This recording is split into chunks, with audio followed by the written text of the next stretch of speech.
نحمده ونستعينه ونستغفره ونؤمن به ونتوكل عليه ونعوذ بالله من شرور أنفسنا ومن سيئات أعمالنا من يهده الله فلا مضل له ومن يضلل فلا هادي له ونشهد أن لا إله إلا الله وحده لا شريك له ونشهد أن سيدنا نبينا مولانا محمدا عبده ورسوله أرسله بالحق بشيرا ونذيرا وداعيا إلى الله بإذنه وسراجا منيرا أما بعد فقد قال الله تعالى في القرآن العظيم والفرقان المجيد أعوذ بالله من الشيطان الرجيم بسم الله الرحمن الرحيم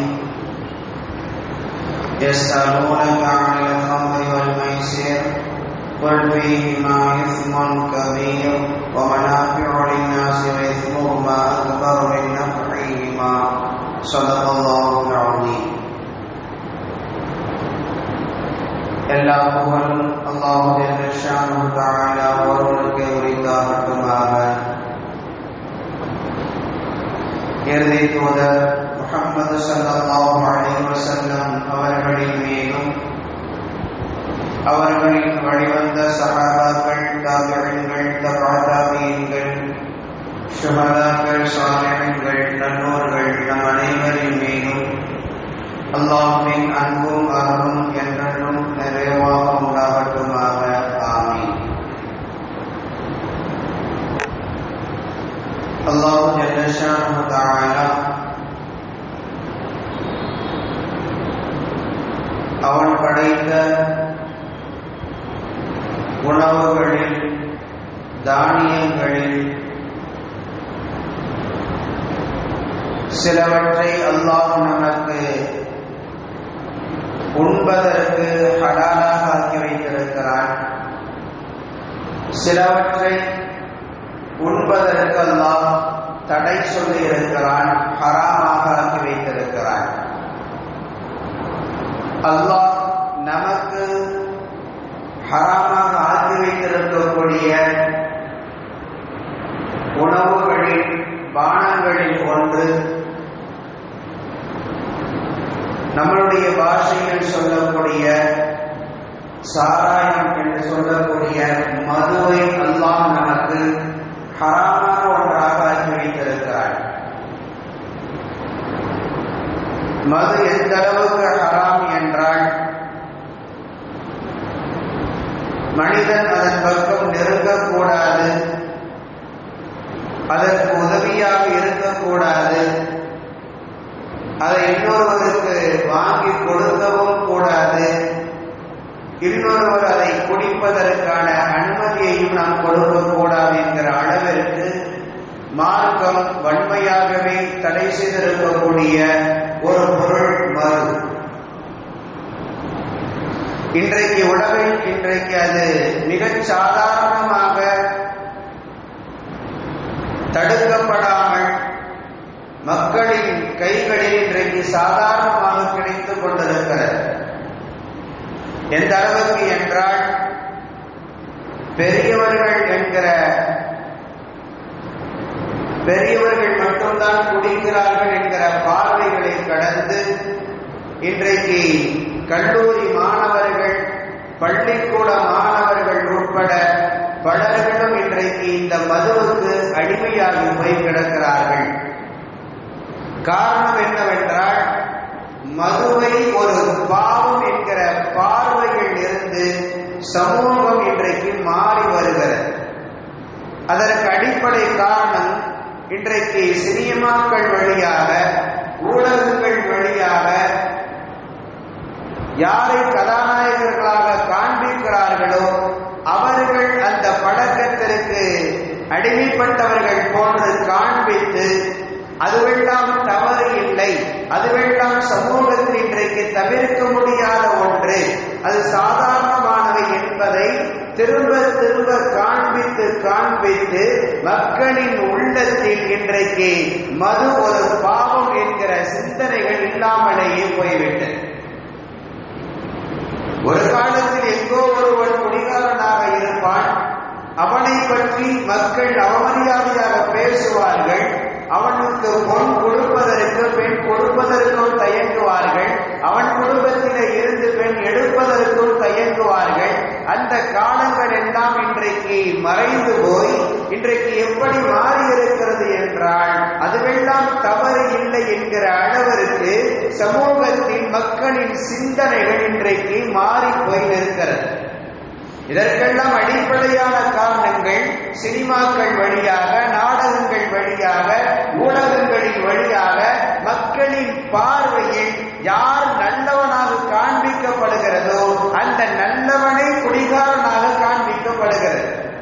அதை பார்த்து மக்கள் பழகி போய் இன்றைக்கு அது தவறு இல்லை, அது குற்றம் இல்லை என்கிற சிந்தனைக்கு மக்கள் வந்து நிற்கிறார்கள்.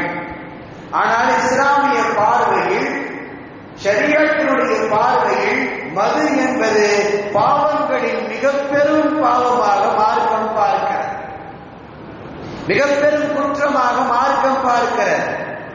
முஹம்மது ஸல்லல்லாஹு அலைஹி வஸல்லம் அவர்கள் மதுவை குறித்து சொல்லுகிற பொழுது உம்முல் கபாயிர், பாவங்களின் பிறப்பிடம் என்று சொன்னார்கள் ஸல்லல்லாஹு அலைஹி வஸல்லம். ஒரு மனிதன் மற்ற பாவங்களை எல்லாம் செய்ய வேண்டிய அவசியம் இல்லை, கொலை செய்ய வேண்டிய அவசியம் இல்லை, விபச்சாரம் செய்ய வேண்டிய அவசியம் இல்லை, திருட வேண்டிய அவசியம் இல்லை, இன்னதர வட்டி போன்ற பெரும் பாவங்கள் செய்ய வேண்டிய அவசியம் இல்லை.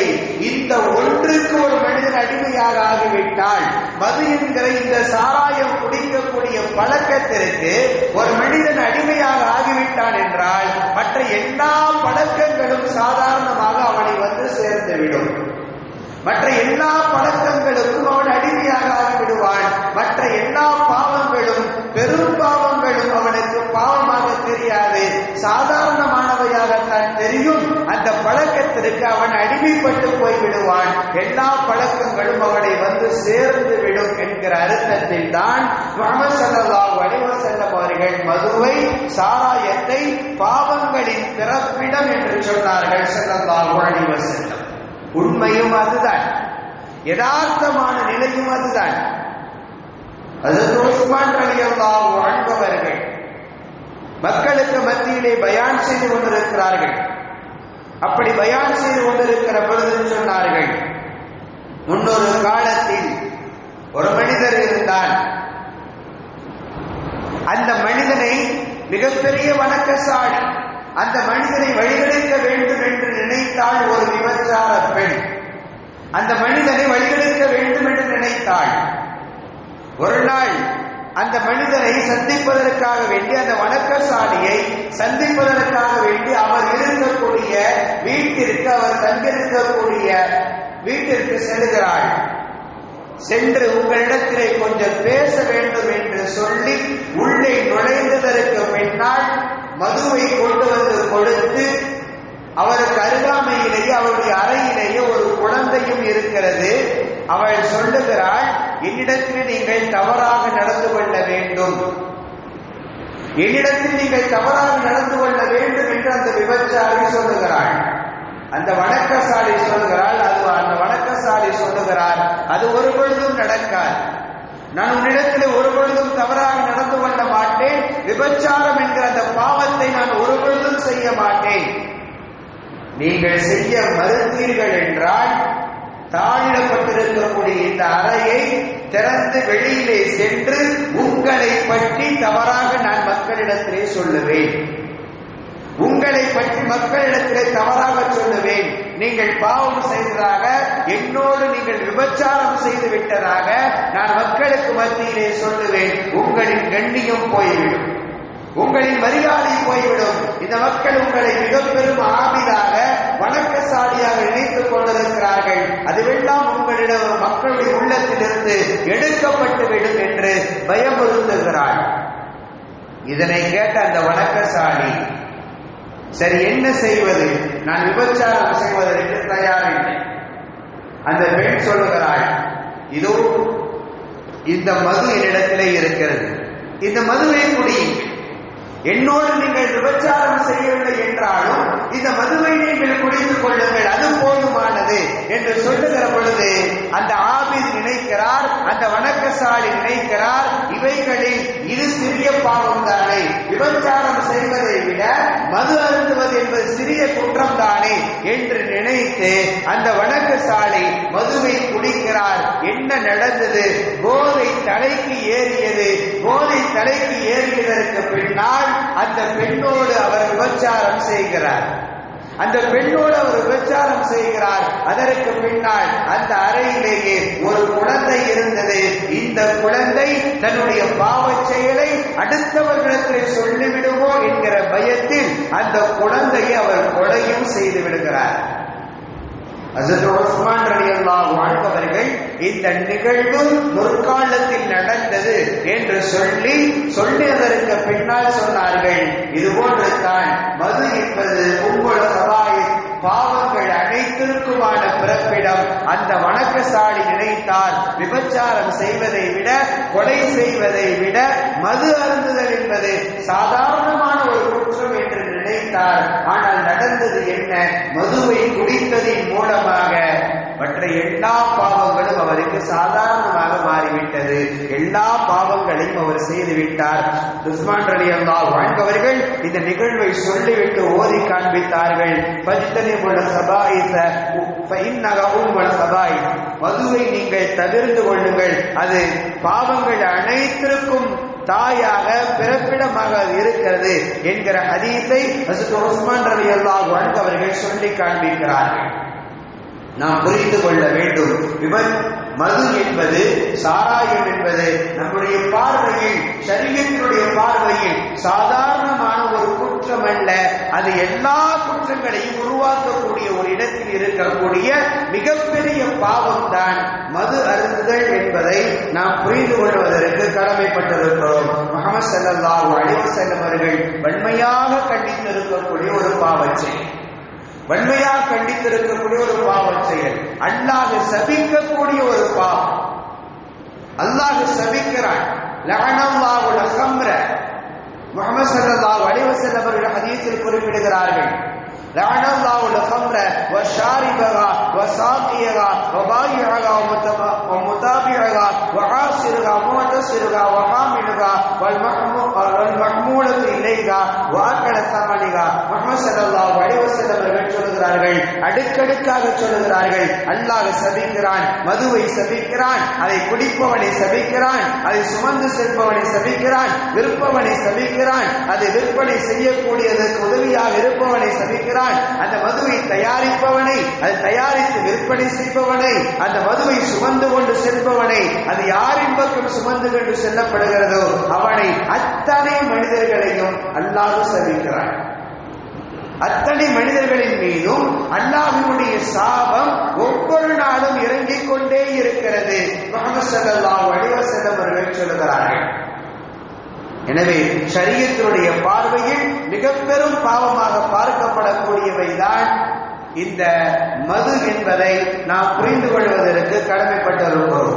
மதுவினுடைய துவக்கம் எப்பொழுது, இந்த காலத்தில் இருந்து மதுவினுடைய பழக்கம் மனிதர்களிடத்தில் இருந்திருக்கிறது என்று நாம் திருக்குர்ஆனுடைய பார்வையில் பார்த்தோம் என்றால், ஹஜ்ரத் யூசுப் அலைஹிஸ்ஸலாம் அவர்களுடைய வரலாற்றில் இந்த மது என்கிற வார்த்தையை அல்லாஹ் திருக்குர்ஆனில் பயன்படுத்தி இருப்பதை நாம் பார்க்க முடிகிறது. அதற்கு முந்தைய காலங்களில் அது போன்ற வார்த்தைகளை பார்க்க முடியவில்லை. ஆனால் யூசுப் அலைஹிஸ்ஸலாம் அவர்களுடைய சமுதாயத்தில், அவர்களுடைய காலத்தில் நடந்த நிகழ்வை அல்லாஹ் குறிப்பிடுகிற பொழுது மதுவினுடைய வார்த்தைகளை பயன்படுத்தி இருக்கிறான். وَدَخَلَ مَعَهُ السِّجْنَ فَتَيَانِ قَالَ أَحَدُهُمَا إِنِّي أَرَانِي أَعْصِرُ خَمْرًا. ஹஜ்ரத் யூசுப் அலைஹிஸ்ஸலாம் அவர்கள் சிறையிலே இருந்த பொழுது அவர்களை 2 வாலிபர்கள் வந்து சந்தித்தார்கள். 2 வாலிபர்கள் வந்து சந்தித்து அவர்கள் கண்ட கனவுக்கான விளக்கத்தை கேட்டு வந்தார்கள். அப்படி கனவுக்கான விளக்கம் கேட்டு வந்த பொழுது அவர்களில் ஒருவர் சொன்னார், நான் மது பிடிப்பவனாக, மதுவை தயாரிப்பவனாக என்னை நான் கனவு கண்டேன் என்று ஒருவர் சொன்னார். இன்னொருவர், தன்னுடைய தலையின் மீது ரொட்டியை நான் சுமந்து கொண்டிருக்கிறேன், என் தலையின் மீது இருக்கக்கூடிய ரொட்டிகளை எல்லாம் பறவைகள் வந்து கொத்தி தின்னுகிறது, சாப்பிடுவதை போன்று நான் கனவு கண்டேன் என்று அவர் சொன்ன செய்தி திருக்குர்ஆனில் அல்லாஹ் பதிவு செய்திருக்கிறான். அதே போன்று இவர்களுக்கு விளக்கமாக ஹஜ்ரத் யூசுப் அலைஹிஸ்ஸலாம் அவர்கள் பதில் தருகிற பொழுது, இவர்கள் கண்ட கனவுக்கு யூசுப் அலைஹிஸ்ஸலாம் அவர்கள் பதில் சொல்லுகிற பொழுது அதில் ஒருவருக்கு யூசுப் அலைஹிஸ்ஸலாம் அவர்கள் அந்த கனவுக்கான விளக்கமாக சொன்னார்கள், நீங்கள் அரசருக்கு மது பிழிந்து கொடுக்கக்கூடிய, மது தயாரிக்கக்கூடியவராக நீங்கள் இருப்பீர்கள் என்று ஒருவருக்கு விளக்கமாக ஹஜ்ரத் யூசுப் அலைஹிஸ்ஸலாம் அவர்கள் சொன்னார்கள். இன்னொருவருக்கு, உங்களுக்கு மரண தண்டனை கொடுக்கப்பட்டு உங்களுக்கு கழுமரம் ஏற்றப்பட்டு நீங்கள் தூக்கு மரத்தில் தொங்கவிடப்பட்டு இருப்பீர்கள், உங்களுடைய உடலை பறவைகள் கொத்தி சாப்பிடும் என்று விளக்கம் சொன்னதாக திருக்குர்ஆன் சொல்லுகிறது.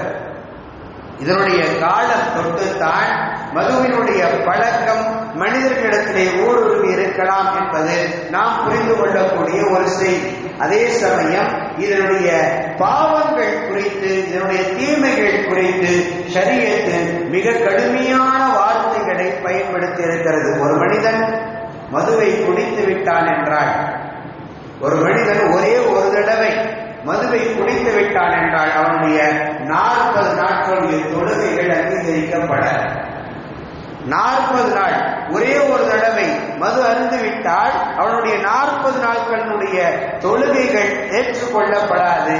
அதே சமயம் அதற்கு பிறகு 40 நாள் கடந்ததற்கு பின்னால் மீண்டும் அவன் மதுவை குடிக்கிறான் என்றால் மீண்டும் அவனுடைய 40 நாட்களினுடைய தொழுகை என்பது ஏற்றுக்கொள்ளப்படாது. முஹம்மது ஸல்லல்லாஹு அலைஹி வஸல்லம் அவர்கள் சொல்கிறார்கள், அப்துல்லாஹ் இப்னு அம்ர் இப்னு ஆஸ் ரலியல்லாஹு அன்ஹு அவர்கள் அறிவிக்கக்கூடிய ஒரு ஹதீஸ், மன் ஷரிபல் ഖംറ வஸகிர லம் துக்பல் லஹு ஸலாத்து 40 சபாஅன், 40 நாட்களுடைய தொழுகை என்பது ஏற்றுக்கொள்ளப்படாது. வ இன் மாத, அவன் மது அருந்திய நிலையிலேயே ஒருவன் மரணித்து போனால் தஹலன் நார், அவன் நரகத்தில் நுழைவான். மதுவினுடைய நிலையிலேயே ஒருவன் மரணித்து போய்விட்டான் என்றால் அவன் நரகத்தில் நுழைவான். அவன் தௌபா செய்தால் அல்லாஹ்வுடைய தௌபாவை ஏற்றுக்கொள்கிறான். அவன் இதற்கு பின்னால் நான் மது குடிக்க மாட்டேன், அந்த பழக்கத்திற்கு நான் உட்பட மாட்டேன் என்று அவன் மனம் திருந்தி அல்லாஹ்விடத்திலே தௌபா செய்தால் அவனுடைய தௌபாவை அல்லாஹ் அங்கீகரித்துக் கொள்கிறான் என்கிறார்கள் முஹம்மது ஸல்லல்லாஹு அலைஹி வஸல்லம் அவர்கள். அதே நேரம் மதுவினுடைய நிலையிலேயே அவன் மரணித்து போனால் அவன் தஹலன்னார், அவன் நரகத்தில் நுழைவான் என்பது ரசூல் ஸல்லல்லாஹு அலைஹி வஸல்லம் அவர்கள் எச்சரிக்கையாக சொல்லக்கூடிய வார்த்தை. எனவே இதையும் நாம் கவனத்தில் கொள்வதற்கு கடமைப்பட்டிருக்கிறோம். நாளை மறுமையில் இந்த மனிதனுக்கு என்ன உணவாக, இவன் மது அருந்திய குற்றத்திற்காக வேண்டி இவனுக்கு எது உணவாக கொடுக்கப்படும் என்றால் ரசூல் ஸல்லல்லாஹு அலைஹி வஸல்லம் அவர்கள் சொல்கிறார்கள், ரகதுல் ஸபான் என்கிற உணவு அவர்களுக்கு, மது அருந்தக்கூடிய பழக்கம் உடையவர்களுக்கு உணவாக கொடுக்கப்படும். அது என்ன என்று சஹாபாக்கள் கேட்ட பொழுது, ரதகத்துல் ஸபான் என்றால் என்ன என்று நபி ஸல்லல்லாஹு அலைஹி வஸல்லம் அவர்களிடத்திலே சஹாபாக்கள் கேட்ட பொழுது, உஸாரத் அஹ்லின்னார், நரகவாசிகளுடைய சீழ்சலம் என்று சொன்னார்கள். மது அருந்தக்கூடியவனுக்கு நாளை மறுமையில் அல்லாஹ் கொடுக்கக்கூடிய பானம் அவர்களுக்கு குடிக்க வைப்பான். எதை குடிபானமாக அவர்களுக்கு கொடுக்கப்படும் என்றால் நரகவாதிகளுடைய சீழ்சலங்கள் அவர்களுக்கு தண்ணீராக, உணவாக அவர்களுக்கு கொடுக்கப்படும். அதைத்தான் அவர்கள் குடிப்பார்கள் என்பது நபி ஸல்லல்லாஹு அலைஹி வஸல்லம் அவர்கள் சொல்லக்கூடிய வார்த்தை. எனவே நாம் புரிந்து கொள்ள வேண்டும், இந்த மிக பெரும் பாவச் செயலாக இருக்கக்கூடிய மதுவினுடைய பாவச் செயலில் இருந்து நாம் நம்முடைய சமூகத்தை திருத்த வேண்டும், அவர்களை மாற்ற வேண்டிய கடமை நிச்சயமாக நமக்கு இருக்கிறது என்பதையும் இந்த நேரத்தில் நாம் புரிந்து கொள்ள கடமைப்பட்டிருக்கிறோம். மது ஒரு மனிதனுடைய சிந்தனைகளை, அவனுடைய உடலை மட்டும் பாதிக்காது, அவனுடைய அறிவையும் அழுங்க செய்துவிடும், அவனுடைய சிந்தனைகளையும் அழுங்க செய்துவிடும். நல்ல சீரிய சிந்தனையோடு இருக்கக்கூடிய ஒரு மனிதனையும் அவன் சீரிய சிந்தனை இல்லாமல் நேராக யோசிக்கக்கூடிய சிந்தனைகள் இல்லாமல் அவனை குறுக்கு வழியில் அவனை சிந்திக்க விடாமல் தடுக்கக்கூடிய ஒரு சக்தி மதுவுக்கு உண்டு. மது அப்படிப்பட்ட ஒரு நிலையை ஏற்படுத்திவிடும். நம்மை பொறுத்தவரை உடலை மட்டும் பாதிக்கும் என்று நாம் நினைக்கிறோம். அப்படி அல்ல, அவனுடைய சிந்தனைகளையும் பாதிக்கும், அவனுடைய அறிவை மழுங்க செய்துவிடும். அறிவில்லாதவனாக அவனை மாற்றக்கூடிய ஆற்றல் மதுவுக்கு உண்டு. பல்வேறு விதமான பிரச்சனைகளை உருவாக்கிவிடும். சமூகத்திற்கு மத்தியில், குடும்பங்களுக்கு மத்தியில் ஒற்றுமைகளை சிதைக்கக்கூடிய ஒரு ஆற்றல் மதுவுக்கு உண்டு. குடும்பங்கள், கணவன் மனைவிக்கு மத்தியிலே பல்வேறு விதமான பிணக்குகளை, சண்டை சச்சரவுகளை ஏற்படுத்துவது இந்த மது. குடும்பங்களுக்கு மத்தியிலே, தாய் தந்தையர்களுக்கு மத்தியிலே, தந்தை மகனுக்கு மத்தியிலே, அதே சமயம் சகோதரர்களுக்கு மத்தியிலே பல்வேறு விதமான பிரச்சனைகளை தூண்டிவிட்டு அவருடைய ஒற்றுமையை சிதிலமடைய செய்து அவர்களுக்கு மத்தியிலே வேற்றுமைகளை உருவாக்கி விடுவதில் மது முதன்மையான ஒரு இடம் வகிக்கிறது. இன்றைக்கு எந்த குடும்பத்தில் எல்லாம் மது குடிக்கக்கூடிய மனிதன் இருக்கிறானோ அந்த குடும்பத்தை கொஞ்சம் யோசித்து பார்த்தால் சகோதரர்களுக்கு மத்தியிலே ஒற்றுமைகள் இருக்காது, குடும்பங்களுக்கு மத்தியிலே ஒற்றுமை இருக்காது, கணவன் மனைவிக்கு மத்தியிலே ஒற்றுமை இருக்காது. எப்பொழுது பார்த்தாலும் சண்டைகள், எப்பொழுது பார்த்தாலும் நிம்மதி இல்லாத ஒரு சூழ்நிலை அங்கு நிலவிக் கொண்டே இருக்கும். அதற்கு காரணம் வேறு எதுவும் அல்ல, இந்த மதுதான். மதுவினுடைய இந்த பழக்கம் தான் ஒரு மனிதனை அத்தனை பெரிய பாவ செயல்கள் அனைத்தையுமே செய்ய வைக்கும், அத்தனை குற்றங்களையும் செய்ய வைக்கும். அலி ரலியல்லாஹு அன்ஹு அவர்கள் அறிவிக்கக்கூடிய ஒரு செய்தி, அப்துர் ரஹ்மான் இப்னு அவுஃப் ரலியல்லாஹு அன்ஹு அவர்கள் விருந்துக்காக வேண்டி சஹாபாக்களை அழைத்திருந்தார்கள். சஹாபாக்களுடைய ஒரு கூட்டம் விருந்துக்காக அப்துர் ரஹ்மான் இப்னு அவுஃப் ரலியல்லாஹு அன்ஹு அவர்களுடைய வீட்டிலே ஒன்று கூடி இருந்தது. மது ஹராமாக ஆக்கப்படுவதற்கு முன்னால் நடந்த ஒரு நிகழ்வு. அல்லாஹ் மதுவை ஹராமாக ஆக்காத ஒரு காலம். எனவே அப்பொழுது உணவும் பரிமாறப்படுகிறது, சஹாபாக்களுக்கு மதுவும் பரிமாறப்படுகிறது. மதுவையும் குடிக்கிறார்கள். குடித்ததற்கு பின்னால் மக்ரிபினுடைய தொழுகையின் நேரம் வருகிறது. தொழுகையில் ஒரு சஹாபி தொழுகை வைக்கிறார்கள். தொழுகையிலே மக்ரிபினுடைய தொழுகை குல் யா அய்யுஹல் காஃபிரூன் என்கிற சூராவை ஓதுகிறார்கள். மா அஅபுது மா தஅபுதூன், நீங்கள் வணங்கக்கூடிய ஒன்றை நாங்கள் வணங்க மாட்டோம் என்கிற இந்த வசனத்திற்கு பதிலாக அவர்கள் ஓதுகிற பொழுது இப்படி மாற்றி ஓதுகிறார்கள். வசனத்தை, ஆயத்தை மாற்றி ஓதுகிறார்கள். தொழுக வைக்கக்கூடிய அந்த சஹாபி, வனஹ்னு நஅபுது மா தஅபுதூன், நீங்கள் வணங்கக்கூடியவைகளையும் நாங்கள் வணங்குவோம். அவங்க ஓதுறார்கள். ஒரு ஷிர்கான ஒரு வார்த்தை. அவர்கள் வணங்கக்கூடிய சிலைகளை நாங்கள் வணங்க மாட்டோம் என்பது திருக்குர்ஆனுடைய வார்த்தை. ஆனால் அது அப்படியே மாற்றி நீங்கள் வணங்குவதை நாங்களும் வணங்குவோம், நீங்கள் வணங்குவதை நாங்கள் வணங்குவோம். அவர்கள் எதை வணங்குகிறார்கள்? சிலைகளை வணங்குகிறார்கள். எனவே ஓதக்கூடிய அந்த இமாம் இப்படி மாற்றி ஓதுகிறார்கள், நீங்கள் வணங்குவதை நாங்கள் வணங்குவோம் என்று சொன்ன பொழுது அப்பொழுது அல்லாஹ் வசனம் இறக்கி வைத்தான். யா அய்யுஹல்லதீன ஆமனூ லா தக்ரபுஸ் ஸலாத வ அன்தும் சுகாரா, நீங்கள் போதையினுடைய நிலையில் இருக்கும் பொழுது நீங்கள் தொழுகைக்காக வேண்டி செல்ல வேண்டாம். தொழுகைக்காக வேண்டி நீங்கள் வருகிற பொழுது அந்த போதையினுடைய பழக்கம் இல்லாமல் இருக்க வேண்டும் என்று அல்லாஹ் வசனம் இறக்கி வைக்கிறார். மதுவை பொறுத்தவரை அல்லாஹ் 3 கட்டங்களாக வசனம் இறக்கி வைத்து மதுவை தடுத்தான். அல்லாஹ் 3 கட்டங்களாக, யஸ்அலூனக அனில் ഖம்ரி வல் மைஸிர், சஹாபாக்கள் வந்து கேட்டாங்க, கம்ரை பற்றி நபியே நீங்கள் என்ன சொல்கிறீர்கள்? குல் ஃபீஹிமா இஸ்முன் கபீர். அல்லாஹ் வசனம் இறக்கி வைத்தான். அந்த மக்களுக்கு நபியின் மூலமாக பதில் சொன்னான். அது மிகப்பெரிய பாவம் என்று சொன்னான். அது மிகப்பெரிய பாவம் என்று சொன்னான். ஆனால் முழுமையாக தவிர்த்து கொள்ள வேண்டும் என்கிற செய்தி அங்கு இல்லாததினால் சில சஹாபாக்கள் தொடர்ந்து குடித்துக் கொண்டிருந்தார்கள். மதுவினுடைய பழக்கத்தில் இருந்தவர்கள் தொடர்ந்து குடித்துக் கொண்டிருந்தார்கள். இரண்டாவது கட்டமாகத்தான் ரப்பு இப்படி ஒரு வசனம் இறக்கி வைத்தான், நீங்கள் தொழுகைக்கு வருகிற பொழுது போதையினுடைய நிலையில் நீங்கள் வரக்கூடாது என்று அல்லாஹ் வசனம் இறக்கி வைத்தான். யா அய்யுஹல்லதீன ஆமனூ லா தக்ரபுஸ் ஸலாத்த வ அன்தும் சுகாரா என்கிற வசனம் இறக்கி வைத்தான். இதற்கு பின்னாலும் சிலர்கள் குடித்துக் கொண்டிருந்தார்கள். சில சஹாபாக்கள் அந்த பழக்கம் இருந்தது. காரணம் முழுமையாக தடுக்கப்படவில்லை என்பதினால் சில சஹாபாக்களிடத்திலே இப்படி ஒரு பழக்கமும் இருந்தது. இந்த நேரத்தில் ஒரு சமயம் ஒரு நாள் ஒரு அன்சாரி சஹாபியினுடைய வீட்டில் விருந்து. அதே போன்று தான் அங்கும் உணவுகள் கொடுக்கப்படுகிறது, மதுவும் பரிமாறப்படுகிறது. மது குடித்ததற்கு பின்னால் என்ன நடக்கிறது என்றால் சஹாபாக்களுக்கு மத்தியிலே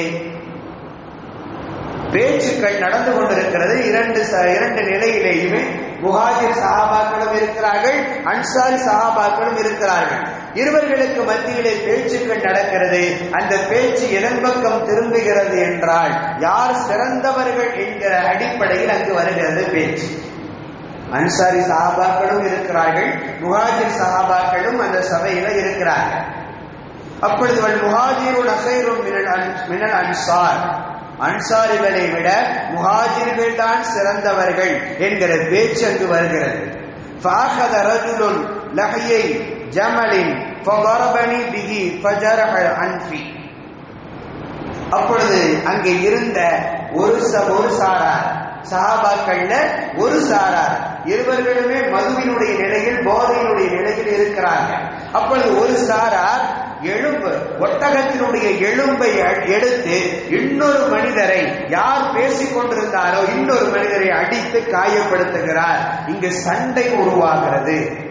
மதுவினுடைய போதையினுடைய நிலையில் இருக்கும் பொழுது என்ன சூழ்நிலை உருவாகிறது? இங்கு நீ பெரியவரா நான் பெரியவரா, யார் சிறந்தவர் என்கிற பிரச்சனைகள் உருவாகி அதற்கு பிறகு அது சண்டையாக மாறுகிறது. மாறுகிற அந்த சமயத்தில் தான் அல்லாஹ் வசனம் இறக்கி வைக்கிறான், இன்னமல் ஹம்ரு வல் மைஸிரு வல் அன்சாபு வல் அஸ்லாமு ரிஜ்சுன் மின் அமலி ஷைத்தானி ஃபஜ்தனிபூஹு. இங்குதான் ரப்பு சொன்ன வார்த்தை. இந்த நிலை வந்ததற்கு பிறகு அல்லாஹ் சொல்லுகிறான், மதுவை நீங்கள் முற்றிலுமாக தவிர்த்து கொள்ள வேண்டும், அது உங்களின் மீது ஹராமாக ஆக்கப்படுகிறது, உங்களின் மீது ஹராமாக ஆக்கப்படுகிறது என்று அல்லாஹ் இந்த நிகழ்வுக்கு பிறகுதான் வசனம் இறக்க வைத்து முற்றிலுமாக மதுவை ஹராமாக ஆக்கி வைக்கிறான். இது ஒரு நிலை. இதே போன்று சஹாபாக்கள்ல சிலர்கள் எப்படி இருந்தார்கள் என்றால், இன்றைக்கு நிறைய மனிதர்கள் பேசுவதை கேட்கிறோம். எப்படி பேசுறாங்கன்னா, அது மதுவுக்கு அடிக்ட் ஆகிவிட்டால், பழக்கமாக ஆகிவிட்டால் உடனடியாக என்ன நிறுத்த முடியாது, கொஞ்சம் கொஞ்சமாகத்தான் நிறுத்தணும். உடனடியாக நிறுத்தினால் அவர்களுக்கு உடல் ரீதியான பாதிப்புகள் ஏற்படும் என்பதை போன்ற பேச்சுக்கள் பரவலாக பேசப்படுகிறது. ஆனால் உண்மை நிலை என்ன தெரியுமா? அல்லாஹ் பாதுகாக்க வேண்டும். நம்மை விட இன்றைக்கு யாரை மிக பெரும் குடிகாரர்களாக பேசுகிறோமோ இவர்களை விட மதுவை அல்லாஹ் ஹராமாக ஆக்குவதற்கு முன்னால் அன்றைக்கு சஹாபாக்களிடத்திலேயும் இந்த பழக்கம் இருந்தது. எந்த நிலையில் என்றால், வீட்டில் தண்ணீர் கூட இல்லாமல் இருக்கும், ஆனால் மது இல்லாமல் இருக்க. வீட்டில தண்ணீர் கூட இல்லாமல் இருக்கும், ஆனால் தோல் பையில மது எப்பொழுதுமே தொங்கிக் கொண்டிருக்கும். அப்படிப்பட்ட நிலையில் இருந்த சஹாபாக்களும் இருந்தார்கள். அந்த அளவுக்கு பழக்கப்பட்டு போயிருந்த சஹாபாக்களும் இருந்தார்கள். அபூ அய்யூப் ரலியல்லாஹு அன்ஹு அவர்கள் மதுவை ஊத்தி கையில வைத்துக் கொண்டிருக்கிறாங்க. குடிப்பதற்காக வேண்டி வைத்திருக்கிற அந்த சமயத்துல இன்னொரு சஹாபி சொல்லுகிறார், இன்னமல் ஹம்ரு வல் மைஸிரு வல் அன்சாபு என்கிற இந்த வசனத்தை சொல்லி அல்லாஹ் மதுவை ஹராமாக ஆக்கிவிட்டான் என்கிற செய்தியை சொன்ன பொழுது உடனடியாக கையில் இருந்த அந்த மதுவினுடைய கிண்ணத்தை அப்படியே தூக்கி தெருவில் போட்டாங்க. அபூ அய்யூப் அன்சாரி ரலியல்லாஹு அன்ஹு இன்றைக்கு நாம நினைக்கிறோம் அடிமைப்பட்டு போனவர்கள், அவர்கள் அதிலிருந்து வெளியில திருந்த முடியாது, கொஞ்சம் கொஞ்சமாகத்தான் அவங்களை திருத்தணும், கொஞ்சம் கொஞ்சமாகத்தான் அவர்கள் மாறுவார்கள் என்று அவர்களுக்கு தோதுவான வார்த்தைகளை பேசிக்கொண்டு அவர்களை மீண்டும் மீண்டும் குடிகாரர்களாகவே வைத்துக் கொண்டிருக்கிறோம். ஆனால் சஹாபாக்கள் அப்படி ஒரு செய்தியை சொன்ன பொழுது கையிலே மதுவை ஊற்றி வைத்துக் கொண்டிருந்த நிலையில் அல்லாஹ் ஹராமாக ஆக்கிவிட்டான், ரசூலுல்லாஹ்வுக்கு இப்படி ஒரு வசனம் இறங்கிவிட்டது என்கிற செய்தியை சொன்னதும் அந்த கிண்ணத்தை அப்படியே தூக்கி போட்டு விட்டார்கள். சஹாபாக்கள் நம்முடைய வீடுகளிலே இருந்த தோல் பைகள்ல மதுவை வைத்திருந்தார்களோ அவைகளையெல்லாம் அப்படியே கொண்டு வந்து மதீனாவினுடைய தெருக்களில் வீசினார்கள் என்பது வரலாறு சொல்லக்கூடிய செய்தி. அப்படியே உடனடியாக தவிர்த்து கொண்டார்கள். யாரும் ரசூலுல்லாஹ்ட்ட போய் கேட்கல, கொஞ்சம் கொஞ்சமாக நாங்கள் மாறிக்கொள்கிறோம், தவிர்த்து கொள்கிறோம். உடனடியாக அல்லாஹ் இப்படி ஹராம்னு சொல்லிட்டா எப்படி, எங்களுக்கு உடல் எப்படி இருக்கும் என்றெல்லாம் எந்த சஹாபியும் கேட்கவில்லை, எந்த சஹாபியும் கேட்கல. உடனடியாக தவிர்த்து கொண்டார்கள். அந்த பாவத்தில் இருந்து உடனடியாக தங்களை தற்காத்துக் கொண்டார்கள். இதுதான் ஒரு முஸ்லிமினுடைய நிலையாக இருக்கும்.